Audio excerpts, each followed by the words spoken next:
Alrighty guys, if I could please have y'all's attention. My name is Greg and I'm y'all's tour guide today. This tour is going to consist of a 3/4 mile round trip, half mile down to the boats, and after that a 1/4 mile walk back up with a few rest stops. Now I would like to point out that what we're currently sitting in is not our natural entrance. We blasted through this tunnel in 1965 to make getting down to our cave easier. We did that because our natural entrance is up 132 stairs at a 45-degree angle. Now y'all can imagine that us tour guides do this a couple times a day are thankful that we have this tunnel rather than that staircase. It's pretty hard to walk. Now also guys, before we get started, there's a couple rules for you all down in the cave. First off, guys, stay behind me and stay on the pathways. That keeps everyone together and safe. Also down here in the cave, no smoking and no littering. And also our last and most important rule is no matter how pretty a rock is, please do not touch it. If y'all break a rock formation down here, it's going to be a $50 to $500 state fine, or however much y'all are willing to pay me to keep my mouth shut. Either way it works. Now, do I have any questions before we get started? No questions? Alright guys, well, one last thing before we do get started. If y'all have an emergency, like if somebody gets hurt or if you don't feel comfortable in the cave, please holler out my name or come find me, and I'll help you all out to the best of my abilities. Alright everybody? Alright, let's get started. If y'all would please follow me down this way.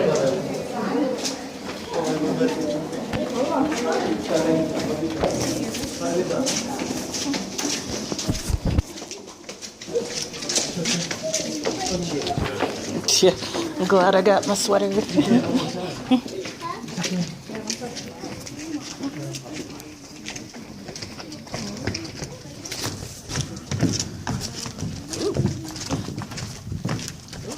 Yeah, took me by surprise. Now guys, we are going to go all the way down this bridge, but right here behind me is a low rock. This is what we call the wishing rock. If you hit your head on it, you'll wish you hadn't done it. Make sure to duck below this rock as y'all follow me down this way.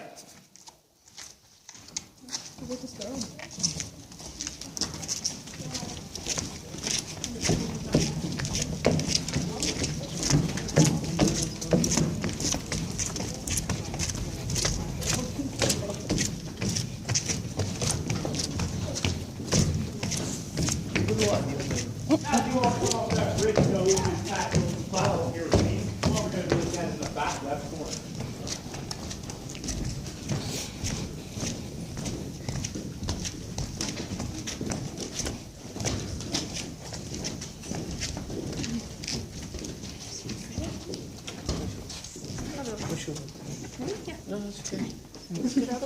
What you're looking at back here is a formation called the Cascade. It's said to be the prettiest formation we have on this entire tour. Now that white part down there at the bottom is flowstone, and that's a calcium carbonate. And directly above that, you're going to see drapery, which is an iron oxide or basically just rust. Now we do have a nickname for this formation. It is sometimes called cave bacon, because right there to the left in a certain light, it looks like a cooked strip of bacon. Now, if y'all would like to, you can feel free to come up here and get a better look or even take pictures. However, I'm going to go that way back up the bridge. Once y'all are done here, if y'all would please follow me and watch y'all's head on that first low rock. Thank you. Bacon.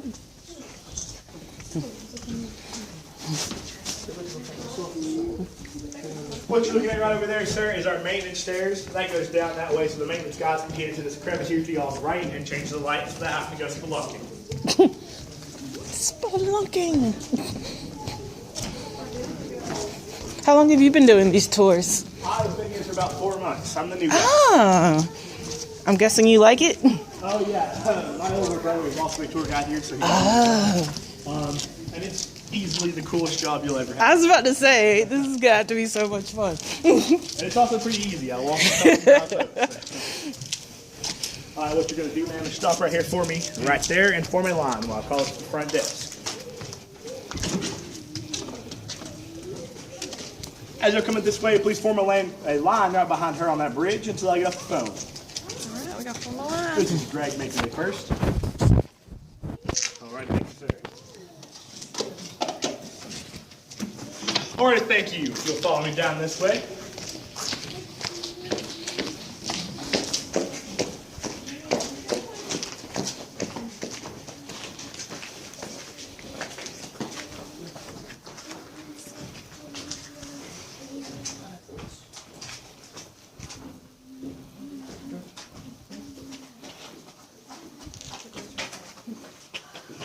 Now, if y'all look below y'all's feet, you're going to see that we're currently standing on concrete, which is very flat and easy to walk on. However, the rest of the tour up here behind me is on red packed clay. Now, clay is pretty easy to walk on, but guys, it's never flat, so make sure to watch y'all's step. There are bumps and potholes everywhere. Now, also, guys, I'm a tour guide here, so y'all are going to see me walking backwards a lot. Don't try it. If you do, you're going to fall, I promise. I fall at least once a day, so if I fall on this tour, feel free to laugh, clap, or even take pictures. I don't really care, but y'all do have to ask if I'm okay first, because that's just common courtesy, all right? If y'all would please watch y'all step and follow me down this way.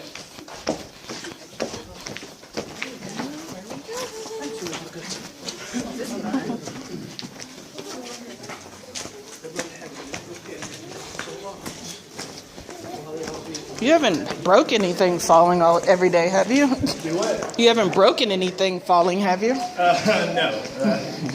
However, I do fall quite often. It used to be embarrassing, but I got used to it. So. Now up here to y'all's left is a formation called the Vale of Tears. Called that because all these rocks are active and drip water, making it look like they're crying. Now the ones on the top hanging down are called stalactites, and the ones on the bottom growing up are all stalagmites. Now if they do all remain active, they will eventually meet here in the middle, forming what y'all see there to the left, which is a stalactite, pillar, or column. Now also around our light fixtures, you're going to see small cave ferns and lots of moss, but that is not natural to the cave. Y'all actually brought that in today. While y'all were outside, spores attached to y'all's clothing, and then once they came in here, those spores swim to the light fixtures, and they use them as their life source. They also use the water from those active formations up there as their water source, and that's how they grow here in the cave. Now also, guys, we're going to be going down this way to y'all's right. Please make sure to watch y'all's head and step as y'all follow me.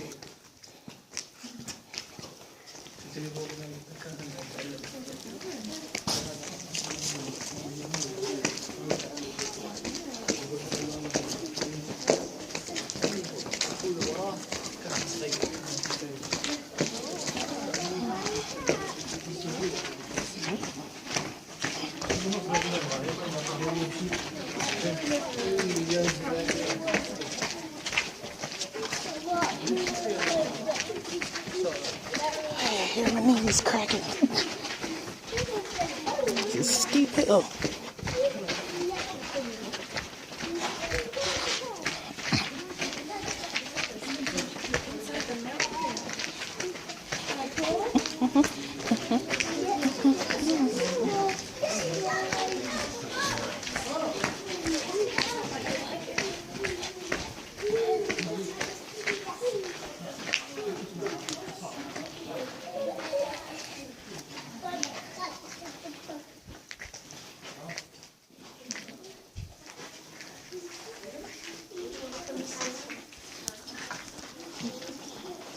Now up here to y'all's right on the ground, you're going to see a white fluffy substance. That is a fungus called mycelium. Mycelium is naturally produced in this cave to clean itself from all of the man-made objects down here. That's why you see it growing on handrails and signs down here in the cave. Now guys, mycelium is pretty harmless to humans, but it is still fungus, so please don't touch nor eat it. It's kind of gross. Now to y'all's right is a room called the Indian Council Chamber.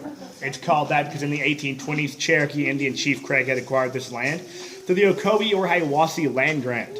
Him and his tribe would come down here and hold meetings, but they'd also use this area as a shelter. That's because no matter what the weather is like outside the cave, inside the cave it's always a cool 58 degrees all year round.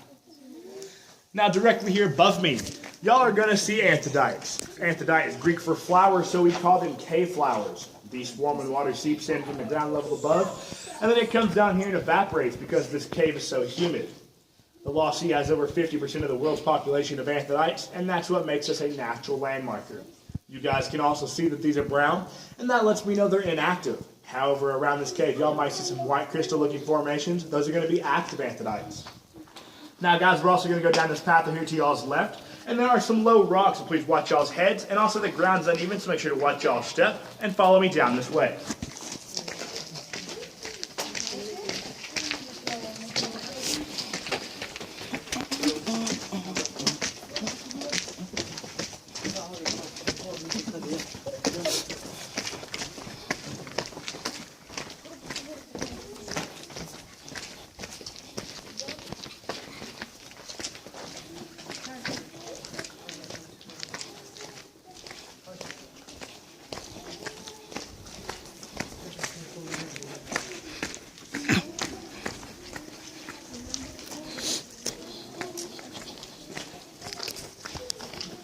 Now guys, as y'all start coming down this hill, in the middle of the pathway, there's going to be a small pothole, so please make sure to watch y'all step right here.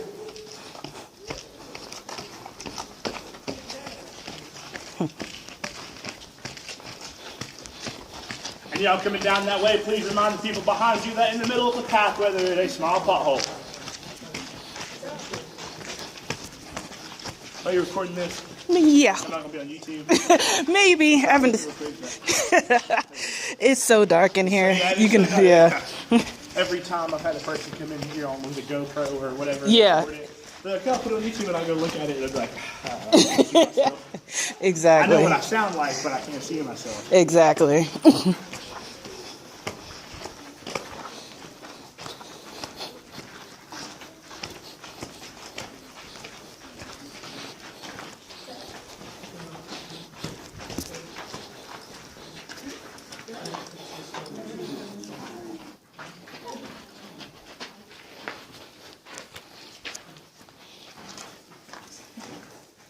Now up here to y'all's right is an exact replica of the boat that we're going to be riding in near the end of this tour. If y'all have any comments or questions, please let me know now. I'm not getting in that.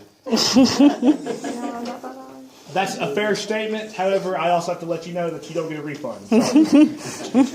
Of course, guys, I'm kidding. It's a leaching vat used by Confederate soldiers. They'd come down here looking for saltpeter. They picked up dirt and backwater off the ground here, and they'd fill this up with it. They'd pour water through that, and that would dissolve potassium nitrate into that trough there at the bottom, and it led to that bucket there at the end. They would boil that, and that would form shot peachy crystals, which they'd scrape off and send to a refinery. And that was how gunpowder was made back during the Civil War. Now, also up here to y'all's left, you're going to see two types of writing.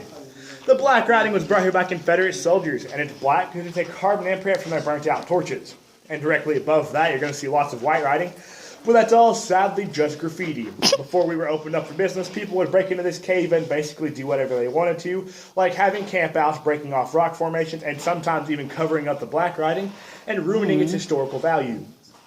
Now guys, these two types of writing go all the way back to this area, so feel free to check it out, but don't get too distracted, because up here to y'all's right there's a low rock, so make sure to watch y'all's head on that, and also watch y'all's step as y'all follow me this way.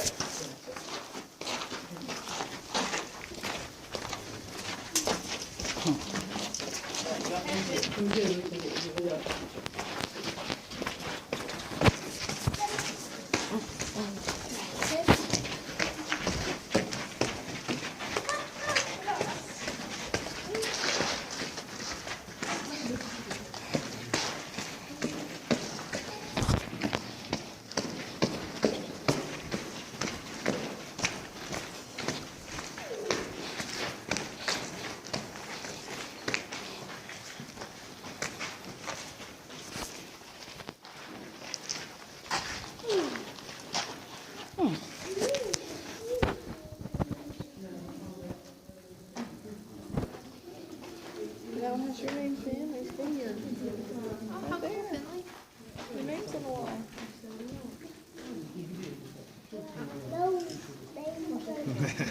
Yeah, your name's on the wall, though. Now guys, really quickly, we're going to be walking in this room down here behind me, but before we go down that way, I'd like to point out a couple of things. Like up here to y'all's left, there's a metal gate, so please don't walk into that. And also to y'all's right, there's some low rocks, so make sure to watch y'all's head on those. Now also the pathway going down into this room is a small downhill slope, so make sure to watch y'all's step. And also once we're in this room, there's going to be a bench. If anyone would like to have a seat, feel free to do so, but if you'd rather stand, that's fine too. However, if you're going to stand up, please stand behind the bench. That way everyone who sits down can still see. If y'all would please watch y'all's head and step, and follow me down this way.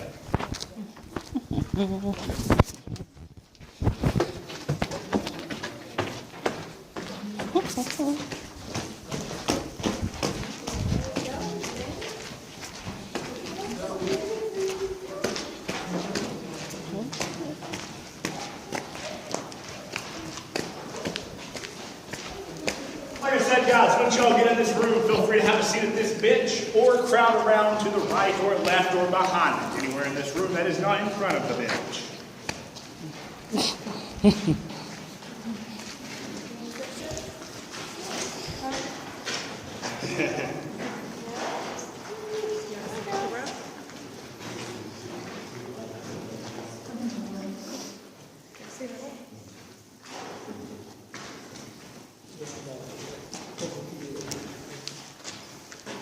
room we're in now is what we call the hanging rock chamber. It's called that because above us there are lots of low-hanging bedrock pendants. These form when two bodies of water collide and erode the rock around it. A body of water came through that way behind you guys, which we just walked through, and one came from this way up here to y'all's left. They met right up here above me and formed a whirlpool, and that's why this area up here is almost completely flat. Now, right up there to y'all's left is where our natural entrance is, and like I told y'all earlier, it's 132 steps at a 45-degree angle. Now, also up there are 3 flagged off dance floors, and that's because in 1947 there was a bar in this cave called the Cabot Tavern. It had 3 moonshine stills, but was sadly only open for 2 months. That's because this cave is very humid, and there's less oxygen, so it's harder to become intoxicated. People would come down here drinking 2 to 3 times the normal amount of alcohol, but they didn't feel the effects at all. They thought we were serving them bad alcohol, so they'd get mad at us and they would try to leave from our natural entrance. However, guys, the higher they got, the higher they got. They got all the way to the ground level and it would become completely intoxicated, often falling down the staircase, and then have to crawl out the next morning with a migraine and an injury. Now it's bad for business, so we did have to close down. Now also up there there's a 90-foot pit, and that's called the Cat's Chamber. Called that because once we explored it in 1940, they found a plasticine jaguar skeleton. Now we had that skeleton examined and found out that while it was alive, it was 8 feet long and weighed a little over 500 pounds. We have a replica of its skull and a casting of its paw print on our lobby in a showcase. Now also right here behind me, there is a bunch of metal tins, and these were put here in the 1940s by the government, and they're all full of food. Back then we had enough food to feed 20,000 people for 2 weeks in case we had a nationwide or natural disaster. However, luckily nothing ever happened. We took the majority of it out. However, we keep this down here just for show. Guys, if you ever come back to the Lost Sea, do not try to eat this food. It is 70-year-old saltine crackers, and that is gross. Not worth the time.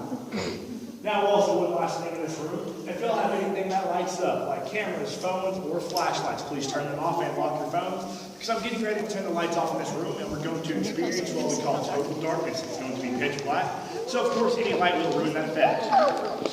Now, guys, really quickly, there are 2 rules in total darkness. 1, keep all of your lights off. Please don't turn anything on. And 2, everyone stay quiet. No screaming and no talking.